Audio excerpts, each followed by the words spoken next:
Hello my dear students, welcome to my channel Triyasha study centre. Friends, তোমরা আগামীকাল তোমাদের education পরীক্ষা অর্থাৎ শিক্ষাবিজ্ঞান পরীক্ষা। এই শিক্ষাবিজ্ঞানে তোমরা বলছো যে তোমাদের লাস্ট মিনিট যে suggestion, MCQ last minute suggestion, সেটি 6টি অধ্যায় বাদ ছিল। 6টি নয়, একরকম 7টি অধ্যায় বাদ ছিল। আমি প্রথম থেকে আর পঞ্চম অধ্যায় পর্যন্ত আমি তোমাদের এমসিকিউ সাজেশানটা দিয়ে দিয়েছিলাম, কিন্তু কয়েকটা অধ্যায় বাকি ছিল। আজকের আমি তোমাদের সেই বাকি অধ্যায়গুলো দিয়ে দিচ্ছি, এবং তাছাড়াও যদি সময়ের মধ্যে হয়ে যায় তাহলে আমি 1 থেকে পঞ্চম অধ্যায় আবার দেখিয়ে দেবো। তোমরা যারা পাওনি তোমরা দেখে নাও। এখানে দেখতে পাচ্ছ 1 থেকে পঞ্চম অধ্যায় দেওয়া ছিল, এটা দেখতে পাচ্ছ 6ষ্ঠ অধ্যায়। তোমাদের 6ষ্ঠ অধ্যায়ের নাম ছিল মাধ্যমিক শিক্ষা কমিশন। এসো বন্ধুরা, আমরা এগুলো পড়ার আগে তোমাদেরকে যেটা না বললে নয়, তোমরা যারা চ্যানেলটি সাবস্ক্রাইব করোনি অবশ্যই তোমরা চ্যানেলটি সাবস্ক্রাইব করে নাও গুরুত্বপূর্ণ ভিডিওগুলির জন্য, এবং তোমরা তোমাদের বন্ধুদের লিঙ্ক শেয়ার করো। দেখো, 6ষ্ঠ অধ্যায় মাধ্যমিক শিক্ষা কমিশন। মাধ্যমিক শিক্ষা কমিশন গঠিত হয় 1952 খ্রিস্টাব্দে। দেখো, আমি এখানে কোনো অপশান লিখিনি, অপশান লিখতে গেলে অনেকটা দেরি হয়ে যাবে এবং সময় লেগে যাবে, ফলে খুবই কম অধ্যায় দেওয়া হবে। কিন্তু আগামীকাল তোমাদের পরীক্ষা, যার জন্য আমি শুধু অ্যান্সারটা ডান দিকে লিখে দিয়ে চলে গেছি। তোমরা একটু বুঝে নিও। মাধ্যমিক শিক্ষা কমিশন নির্ধারিত নিম্ন বুনিয়াদী শিক্ষার কাল হবে 5 বছর। বহুমুখী বিদ্যালয় স্থাপনের কথা কোন কমিশন উল্লেখ করেছেন? মুদালিয়ার কমিশন। স্বশাসিত কলেজ গঠনের কথা কোন কমিশনে বলা হয়েছে? জাতীয় শিক্ষানীতি 1986-তে।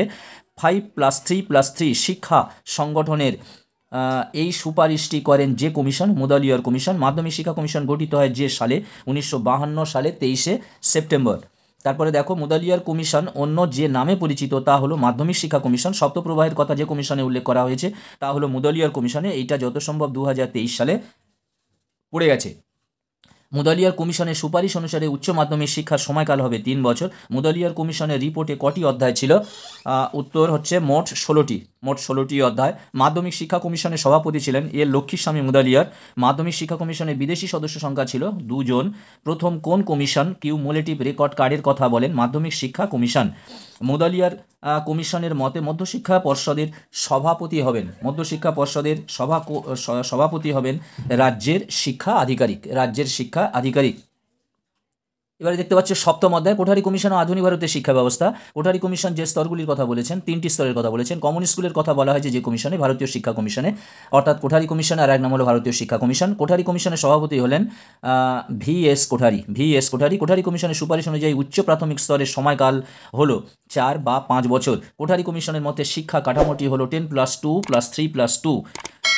স্কুল কমপ্লেক্স বা বিদ্যালয় গুচ্ছ এর সুপারিশ করেছেন যে কমিশন? কোঠারি কমিশন। কারিগরি শিক্ষার সাথে সম্পর্কিত একটি সংস্থা হলো AICTE। ভারতীয় শিক্ষা কমিশন গঠিত হয় 1964 খ্রিস্টাব্দে। প্রাক প্রাথমিক শিক্ষালয় নয় এমন একটি শিক্ষালয় হলো নিম্ন বুনিয়াদী স্কুল।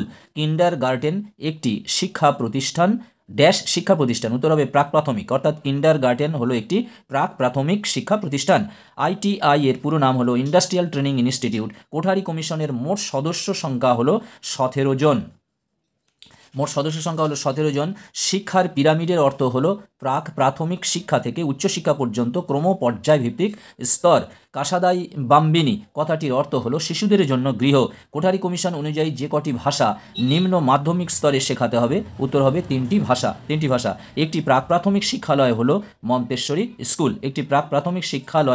Montessori school. এবার এসছি আমরা 8ম অধ্যায় জাতীয় শিক্ষানীতিতে। দেখতে পাচ্ছ 8ম অধ্যায় জাতীয় শিক্ষানীতি। স্বশাসিত কলেজ গঠনের কথা কোন কমিশনে বলা হয়েছে? জাতীয় শিক্ষানীতি 1986-তে। নবোদয় বিদ্যালয় গঠনের সুপারিশ করেন জাতীয় শিক্ষানীতি 1986। কমন স্কুলের কথা বলা হয়েছে যে শিক্ষা কমিশন, এও জাতীয় শিক্ষানীতিতে। রামমূর্তি কমিটি গঠিত হয় 1990 সালে। অপারেশন ব্ল্যাকবোর্ড হলো প্রধানত যে শিক্ষা স্তরের কর্মসূচি? প্রাথমিক শিক্ষা স্তরের। পেস সেটিং স্কুল হলো নবোদয় বিদ্যালয়। তারপরে দেখো, MLL এর সম্পূর্ণ নাম হলো মিনিমাম লেভেল অফ লার্নিং। তারপর দেখো, ডায়েটের পুরো নাম হলো district institute of education and training. NCERT সম্পূর্ণ নাম হলো national council of education research and training. তারপর দেখো, ICDS এর পুরো নাম হলো ইন্টিগ্রেটেড চাইল্ড ডেভেলপমেন্ট স্কিম। এই অধ্যায়টি বড়, তোমাদের 2 থেকে 3টি প্রশ্ন এর থেকে আসবে। তারপর 13 থেকে দেখো, বিদ্যালয় স্তরে পাঠ্যক্রম রচনা করে NCERT। প্রোগ্রাম অফ অ্যাকশন গঠিত হয় 1992 খ্রিস্টাব্দে। জনার্দন রেড্ডি কমিটি যে সালে গঠিত হয়? 1992 খ্রিস্টাব্দে। জাতীয় শিক্ষানীতির শিক্ষা কাঠামোটি হলো 10+2+3। 1986 খ্রিস্টাব্দে জাতীয় শিক্ষানীতিতে কয়টি অংশ ছিল? 12টি অংশ। চাকরির ক্ষেত্রে ডিগ্রিকে বিচ্ছিন্ন করার কথা বলা হয়েছে যে কমিশনের? জাতীয় শিক্ষানীতি 1986-তে। UGC প্রতিষ্ঠিত হয় 1956 খ্রিস্টাব্দে। Challenge of education policy perspective প্রস্তাবটি দিয়েছেন শিক্ষা মন্ত্রক। প্রস্তাবটি দিয়েছেন শিক্ষা মন্ত্রক। উচ্চশিক্ষার সুযোগ সকলের কাছে পৌঁছে দেওয়ার উদ্দেশ্যে এনইপি 1986 এর নীতি হলো মুক্ত বিদ্যালয় স্থাপন করা। মুক্ত বিদ্যালয় স্থাপন করা। ইগনু প্রতিষ্ঠিত হয় 1985 খ্রিস্টাব্দে। মডেল স্কুলের কথা বলা হয়েছে জাতীয় শিক্ষানীতিতে। নবোদয় বিদ্যালয় গঠিত হয় মেধাবীদের জন্য। 1986 সালে জাতীয় শিক্ষানীতি প্রকাশিত হয় 21শে এপ্রিল। এবার দেখতে পাচ্ছ নবম অধ্যায়। নবম অধ্যায় হলো ভিন্ন ধরনের সক্ষমতার শিশুদের শিক্ষা। একে একে দেখতে পাচ্ছ মেন্টাল ম্যাপ ব্যবহার করা হয় যে শিক্ষার জন্য দৃষ্টিহীনদের জন্য। ঠোঁট নাড়া পদ্ধতি ব্যবহার করা হয় যে শিক্ষার জন্য মূক ও বধিরদের জন্য। ঠোঁট নাড়া পদ্ধতির প্রবর্তককে জুয়ান পাবলো। ব্রেইল লেখাতে প্রয়োজন হয় কতগুলি বিন্দু?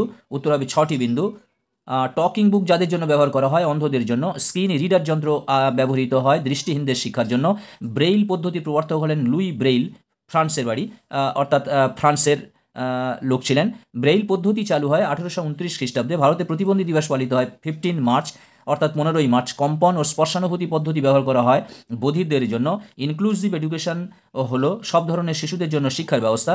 শ্রবণ প্রতিবন্ধীদের শিক্ষার ক্ষেত্রে ব্যবহৃত পদ্ধতিটি হলো ওষ্ঠ পদ্ধতি বা লিপ রিডিং। অষ্ট পদ্ধতি বা লিপ রিডিং। বাক পাঠনের অপর নাম হলো অষ্ট পদ্ধতি।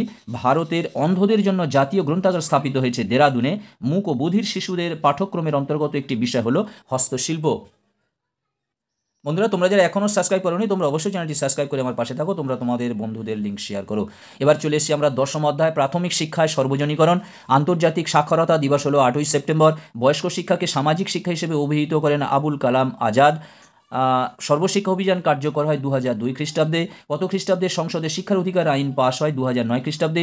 জাতীয় বয়স্ক শিক্ষা কর্মসূচি অর্থাৎ এনএইপি কার্যকর হয় 1978 খ্রিস্টাব্দে। শিক্ষার অধিকার আইন বা রাইট টু এডুকেশন অ্যাক্ট বা শিক্ষার অধিকার আইন কবে চালু হয়? 1 এপ্রিল 2010। এটা দুবার লেখা হয়েছে শিক্ষার অধিকার আইন। শিক্ষার অধিকার আইন দুবার লেখা হয়েছে। আচ্ছা, সর্বোদয় সমাজের কথা বলেছিলেন মহাত্মা গান্ধী।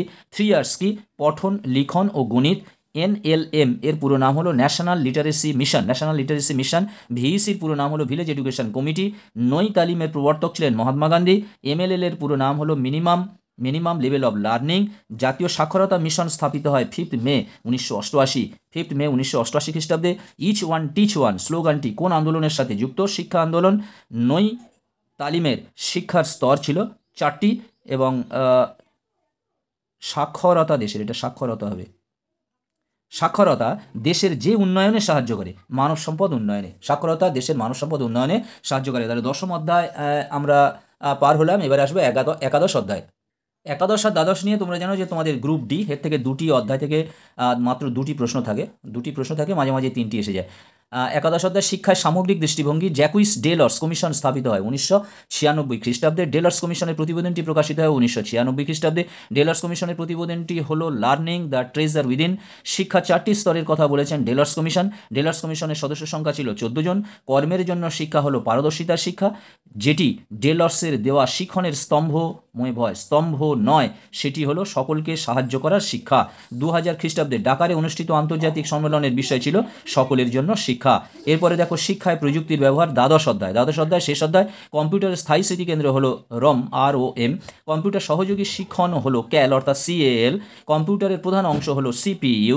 কম্পিউটারের 3টি ইনপুট ডিভাইসের নাম হলো মাউস, কিবোর্ড, লাইট পেন। কম্পিউটারের অস্থায়ী স্মৃতিকেন্দ্র হলো RAM। ইন্টারনেট এক্সপ্লোরার হলো এক ধরনের সফটওয়্যার। একটি মাল্টিমিডিয়ার উদাহরণ হলো দূরদর্শন। কোনটি কম্পিউটারের আউটপুট যন্ত্র? প্রিন্টার।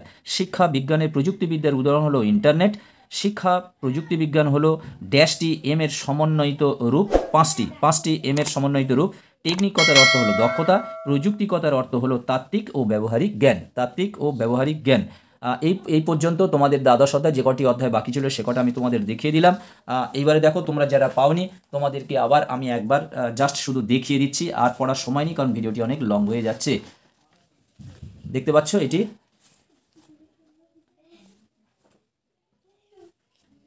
প্রথম অধ্যায়।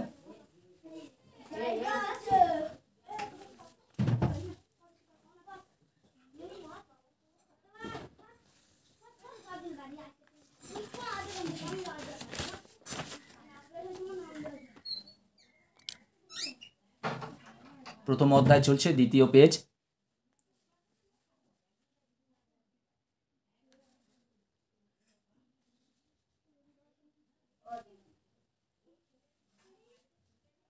এবার দেখতে পাচ্ছ দ্বিতীয় অধ্যায় শিখনের কৌশল।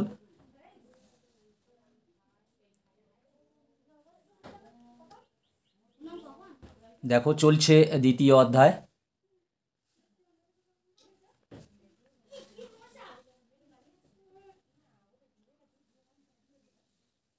চলো যাব তৃতীয় অধ্যায়ে। দেখতে পাচ্ছ তৃতীয় অধ্যায় শিক্ষায় রাশিবিজ্ঞান।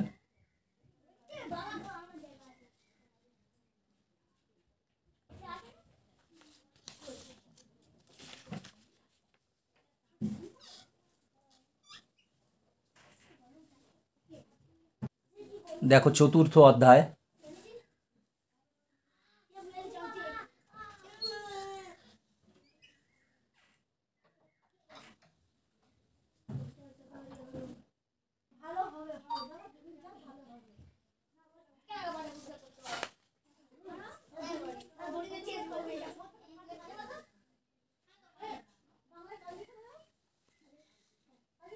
তারপর দেখো মাঝখানে একটা কাটা আছে, কারণ ওটা 23 সালে পড়ে গেছিল।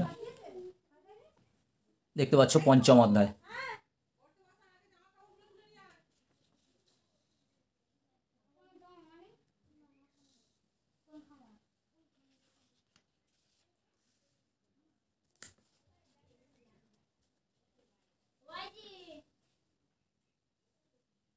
বন্ধুরা আজকের মতো ভিডিওটি এখানেই শেষ করলাম। তোমরা যারা চ্যানেলটি সাবস্ক্রাইব করোনি অবশ্যই তোমরা চ্যানেলটি সাবস্ক্রাইব করে নাও, বন্ধুদেরকে লিঙ্ক শেয়ার করো। আর তোমরা আগামীকাল তোমাদের পরীক্ষা, আশা করি তোমাদের সকলের পরীক্ষা ভালো হবে। তোমরা এগুলি ভালো করে পড়ো, দেখে নাও। 24 নাম্বার অবশ্যই তোমরা MCQতে পেয়ে যাবে। তোমরা সবাই ভালো থেকো, সুস্থ থেকো, তোমাদের জন্য রইল শুভকামনা। All the best. আবার কথা হবে আগামীকাল নেক্সট ভিডিওতে।